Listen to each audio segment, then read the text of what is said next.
Ramana Maharshi's amazing guidance.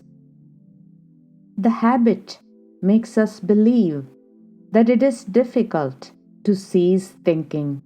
If the error that it is difficult to cease thinking is found out, one would not be fool enough to exert oneself unnecessarily by way of thinking. A visitor asked, "What should our sadhana practice be?" Maharshi, sadhana practice amounts to the removal of obstacles to the realization of the abiding truth, the original state. Visitor, is concentration of mind one of the sadhanas, practices? Maharshi, concentration is not thinking one thing. It is, on the other hand, putting off all other thoughts which obstruct the vision of our true nature. All our efforts are only directed to lifting the veil of ignorance.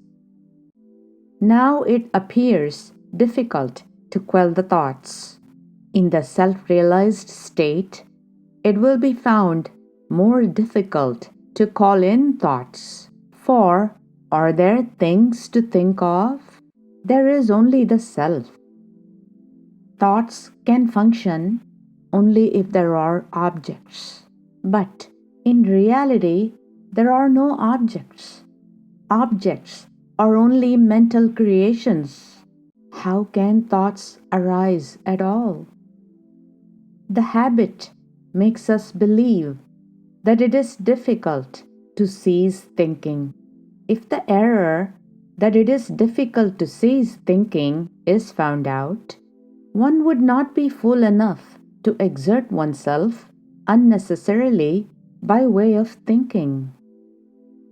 This seems like a simple statement, but it is very profound and extremely useful in deep meditation. First of all, it makes us understand that thinking profusely or furiously is mostly just a habit. Habitual thinking is what makes us miserable. Of all the addictions, the worst addiction is thinking. Yes, we are addicted to thinking. It is restlessness of the mind that makes us unhappy.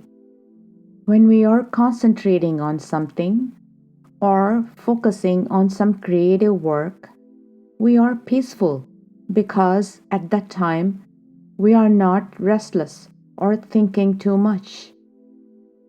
In deep sleep, we don't think. We are peaceful. We wake up and start thinking this and that right away. The mind rushes out, thinking furiously. The ego imagines that it is responsible for everything and that it can do anything. But the truth is, the ego or thoughts are not real. They exist sometimes and disappear sometimes. Therefore, they are not real. The actions themselves will go on automatically. If we keep quiet, the actions will fulfill themselves the way they are meant to be fulfilled. But if the ego interferes, there is a clash, and it gives us unhappiness and misery. The bottom line is, all the unhappiness we have, the misery that we feel is because of unwanted thoughts. So, what is unhappiness? Unwanted thoughts. And the truth is that the mind does not have the strength to resist them. Well, how do we gain the strength to resist the unwanted thoughts? Ramana Maharshi says, meditation, self-enquiry. Enquire to find out who feels this unhappiness. Visitor, When sorrow, misery overpowers me, enquiry is impossible. Maharshi, because the mind is too weak. Make it strong. Visitor, by what means?